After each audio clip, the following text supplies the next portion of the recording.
امیر اہل سنت کی بارگاہ میں عرض ہے کہ فیس بک میں آیا کہ ایک قبر کے اوپر تختی میں لکھا ہوا تھا میں برا اہم تھا، یہ میرا وہم تھا۔ اس کا کیا مطلب ہے؟ رہنمائی فرما دیں اور میرے لیے بے حساب مغفرت کی دعا فرما دیں۔ یغفر اللہ لنا ولکم۔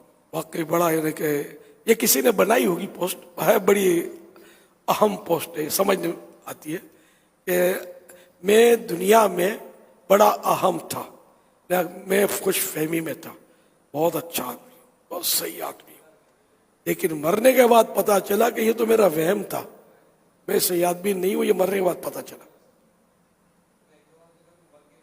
حقیقت میں تو اہم وہی ہے جو قبر میں اہم اس کا ثابت ہو جائے، اچھا ہونا، نیک ہونا، پرہیزگار ہونا، دوسروں کو تکلیف نہ پہنچانے والا ہونا، حقوق العباد سے فارغ ہونا، حق تلفیوں سے فارغ ہونا بندوں کی۔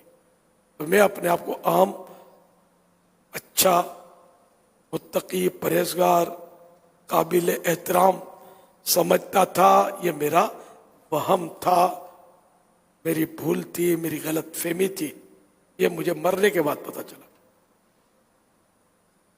اللہ اللہ، ہمیں اپنے آپ کو سب سے گھٹیا سمجھنا چاہیے، میں سب سے برا ہوں، نگاہ کرم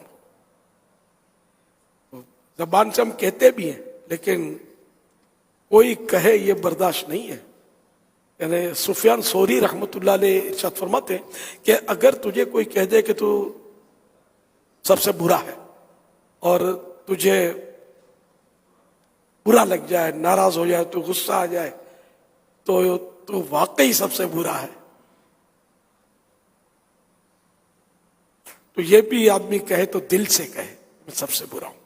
واقعی ہمیں کوئی برا کہے، یار کسی کو برا کہنا اس تک تو برا ہے، یہ اس کی دل آزاری ہے۔ کہنے والا اس پر جو بھی حکم لگا کہ تو دل آزاری کی، ناحق اگر اس طرح کہا تو گناہ گار ہے، لیکن جس کو کہا گیا وہ اس کی کسوٹی ہے، وہ غصے میں پھونپا نہ کر دے، اڑاوڑی نہ کر دے، وہ صبر کر لے۔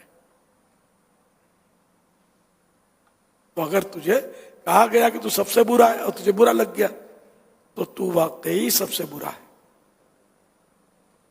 بزرگوں کیا ہے ارشادات میں، اقوال میں بھی بڑا درس ہوتا ہے۔